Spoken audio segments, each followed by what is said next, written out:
recording. Here we go. Exercise 1B is solving linear equations. There's got a whole variety, so I've made these or chose these particular questions because some are tricky or at least mistakes come in. So here we go.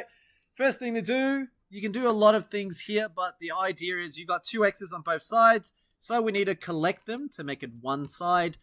One of the best ways is expand the brackets. Get rid of the brackets first. So expanding the brackets, what would that give me? Can I please have, let's go with Toby. How do I expand the brackets over here? 4 times 2x plus 4 times 1. Very good. 4 times 2x is 8x, and then 4 times 1 is positive 4. Very good. On the right-hand side, I still have 2x. Notice the way I'm writing my solutions. There's a question, and it's a vertical layout. I think I saw someone who then continued on horizontally. Don't do that. You do that, I'll get you to do it again. Okay, so vertical layout, keep the equal signs together.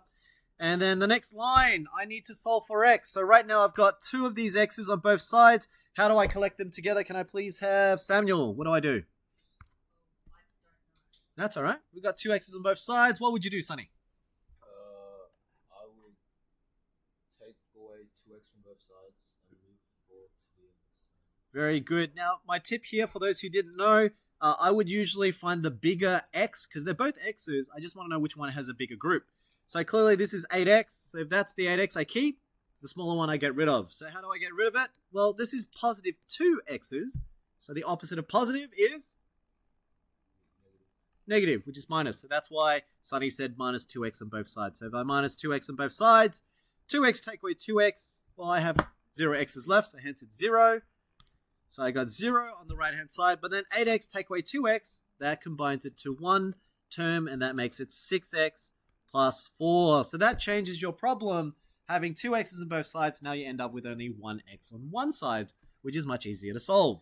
So here, our goal is to find x. So I need to get rid of that 6. I need to get rid of that plus 4. How do I get rid of this plus 4? Let's go with... Who haven't I chosen in a while? Let's go with Sanvi. How do I do this? That's good. So that's plus 4 there. So I minus 4 on both sides. And yes, that ends up being 0 minus 4. So 4 take away 4 cancels out to be 0. That's why you're left with 6x is equal to 0 take away 4 is negative 4. And then I still don't have the answer yet. I want x. I don't want 6 of these x's. What do I do? Can I please have Rowan? You divide 6 on one side and 6 on the other side. Perfect. Remember, this is times. When you write 6 next to an x, it means times. So the opposite of times is divide. So hence 6 divided by 6 becomes 1. That's why we say it's 1x. But we don't normally write the 1 because we're too lazy. And then negative 4 on 6 is the correct answer. You don't have to change it to decimals. Doesn't have to fit nicely. It can be a fractional answer. But we don't normally leave our answers unsimplified. What's negative 4 over 6 simplified? Can I please have Nishi? Negative 2 and 3. Very good. They both have a factor of 2. Okay, so this is called inverse operations, what you've done since year 7. The pace that I'm going is relatively quite moderate. As I'm moving through, I'm going to get faster, okay? So here we go. Same thing with the next one. B. What's a common problem here? It's that minus x on 5, and it's a fraction. A lot of students don't like it. So, one of my tips for those who don't like fractions, this is what I would tell you to do. Get rid of the fractions. If you don't like that, divide 5. What's the opposite of divide 5 again? Times 5. Now, this is where I was saying knowing how to count the number of terms in each expression is key. When I times 5 on the right or left-hand side, how many expressions or how many terms do I have on the left-hand expression? How many expressions or how many terms are there? There are 2. So when you times 5, remember everyone has to get treated the same. So if you times 5 to this fraction, because it's divide 5, you need to also make sure to times 5 to this 2 as well. If you don't do that, the whole entire thing's wrong. Okay, that's why it matters to count the number of terms. Whatever you do to the left, you do to the right, so you times 5 on the right as well. So all of them get times by 5, and this is your new expression, or equation. 10 minus 5 divided by 5 cancels out, because times and divide, essentially it's like saying 5 divided by 5 is 1. So you end up with 10 minus x is equal to 30. This makes your life much easier. Okay, so if you didn't like fractions, that's my tip. It doesn't matter what year level you get to, I still teach the exact same technique. Okay, even if it was like x minus 1 over x plus 2 brackets 2, same thing. If you want to get rid of that denominator fraction, just times it, and you get rid of it. All right? Yes, Una? No, doesn't matter. Yeah, so you could have minus 2 on both sides before, and you would have still got the same answer as me. I'm just teaching to those who don't know how to do fractions, and if they're afraid of it, that's one way to simplify your problem to something they feel more comfortable with. Okay? But yes, feel free that with mathematics, there's a lot of different ways to approach it. You approach it your way. I'm showing some of the techniques that I think students struggle with. Next one, what's another struggle that students have? It's that negative x. Usually they like the positive. So my tip is that if you don't like a negative, this is what you can also do. Times them by negative 1 if you prefer. If you times 1 by negative 1, times all terms by negative 1. And what this changes is you have negative 10. Negative with a negative is positive x. And then 30 times negative 1 is negative 30. If you prefer. You don't have to do this step. I'm just doing it for those who don't like the negatives. Yeah? So I changed all the signs. And now you can do exactly what you've done since year 7. How do I get rid of minus 10? Opposite of minus 10 must be plus. So I say plus 10 on the left. Whatever I do to the left, I do to the right. So here, minus 10 plus 10 cancels out to be 0. And you end up with x is equal to negative 30 plus 10. And this will tell me about your integers as well. What's negative 30 plus 10? Can I please have Olivia?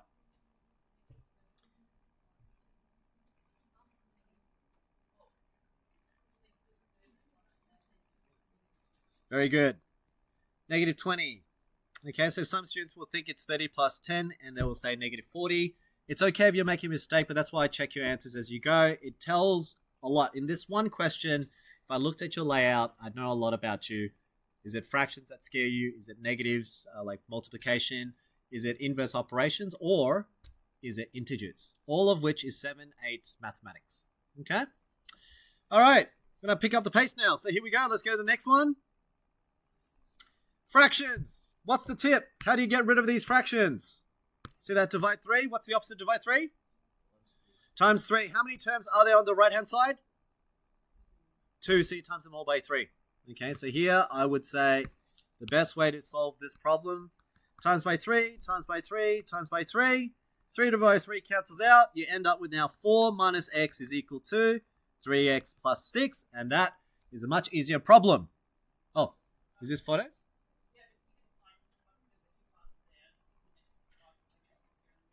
All right, I'll finish off this problem then. All right, so here we go. Very similar to what we did in the first example. We've got 2 x's. There's 2 x's on either side. There's a 3x and a minus x. So what's the thing again? We want to combine them together. Figure out which one's bigger. Get rid of the smaller one. So which one's the bigger x right now? 3x. So get rid of that negative x. How do you get rid of minus x? Plus x. Very good. It's the opposite of minus. So opposite of minus x, plus x on one side. Whatever you do to one side, you do to the other. Negative x plus x cancels out to be 0. You have 4 is equal to 3x plus x is 4x plus 6. And this problem is much easier now. So I got rid of the fractions to make your life easier. And from here, there's 2 x's on both sides. I got rid of the smaller x to make your life much easier. So this is now more similar to year 7 mathematics. So from here, same thing again. Our goal is to find x, get rid of the 4, get rid of the 6. Here we go. BUDMAS or SAMDOB, which is the reverse of BUDMAS. Getting rid of this plus 6, opposite of plus 6, Jaden. I want to get rid of that plus 6. Minus 6, very good. Minus 6 on both sides. 6 take away 6 cancels out. 4 take away 6 is negative 2. I still have that 4x left over. I don't want 4x's. I want just 1x. So what do I do, Raf? Divide by 4, very good. Because next to the 4 and the x, or in between them, sorry, is a times. Opposite of times is divide. Divide both sides by 4. But you don't leave your answer as x equals negative 2 and 4. Your answer should be equal to what? Let's go with, I'm trying to remember the name, Sean. Negative half, very good. I'm going to pause the video. It is now back on. All right, let's resume. So using the skills that we've learnt so far, so dealing with negatives, dealing with fractions, this problem here is a very typical one that students tend to make a mistake. So I've combined pretty much all of the above techniques that I've shown you, and I'm going to show you how I'd tackle this one in the same manner. So here, first thing is, again, a lot of students may not be comfortable with the fraction that divide 4. So one of the things I do is I tell them just get rid of it then. Okay? The first thing you have to be able to do is to count number of terms. Clearly, we've got one term here separated by a plus or minus sign. There are 2 terms. It's a fraction and a number, so that's 2 terms, 1 term on the right. So that means to get rid of this divide 4, you just need to know the opposite of divide 4. Now, the opposite of divide 4, which is what? Times by 4. So if you times this term by 4, so you're quadrupling it, means you have to quadruple every other term. If you quadruple all the other terms, you now get 6 times 4 is 24, minus, now the 4 divided by 4 is cancelled out to be 1 or simplified to 1, and this is where the mistake comes, okay? So when the students do this, here's the next mistake. There's the 2 minus x, so they'll write 2 minus x, because that's now there, and then they'll write equals 2, negative 2 times 4 is negative 8. What's the problem?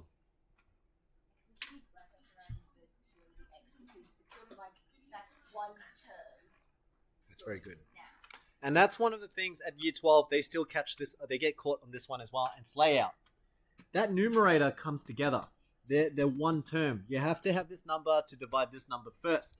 So they're not 2 separate terms, they're together.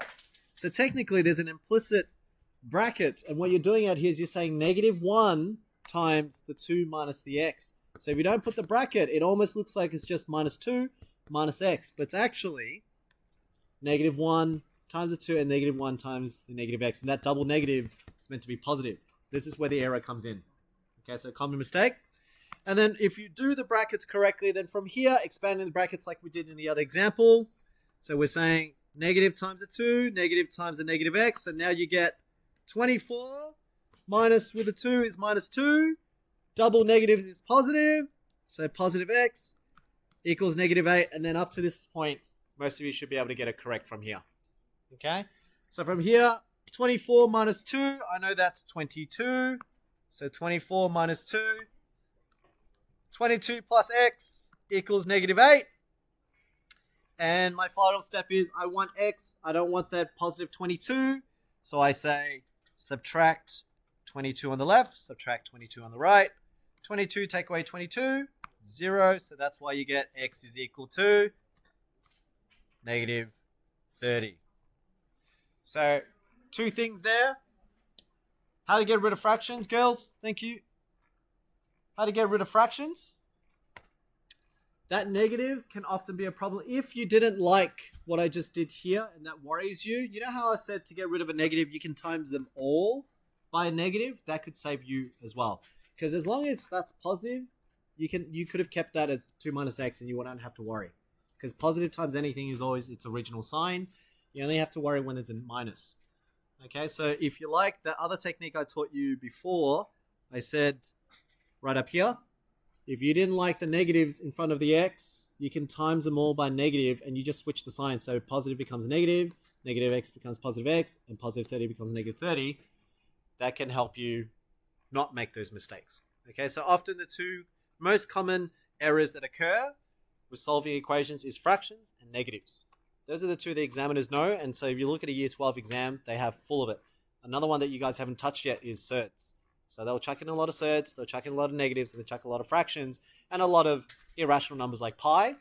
So you can get an equation that might look like negative pi x squared plus root 3a over root x squared minus 1, hypothetically. That could be an answer.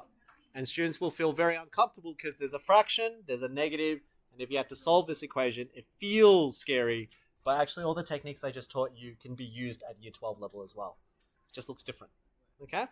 So, what you're building is confidence is just stick to the same techniques I taught you, get rid of fractions by doing the opposite of the denominator, and then any negatives, if you don't like it, times it all by negative 1, and it should allow you to solve the problems at your own pace, in your own way, and you still get it correct. Okay? I'm going to stop the video here just because we've had quite a bit of interruptions. The last two examples that are actually just from your textbook. There's an enrichment one. I'm going to write the solutions up. So whenever you're ready, once you've done a couple of exercises from 1B, you want to have a look at the solutions, come back to OneNote to copy the notes. Or if you had a go already, you can check the answers later. But at this moment, I just want you to practice these skills here. So this exercise is about you working with negatives and fractions and solving. The next exercise is the same thing. Okay, so stick to the basics, build the foundation, and you get really good at your algebra solving. Okay, that's exercise 1B. And I will adjust the curriculum just so that you don't feel like it's too rushed. Okay, so I'll adjust the curriculum so that we can learn this really well for chapter 1. Now I'm going to stop the video.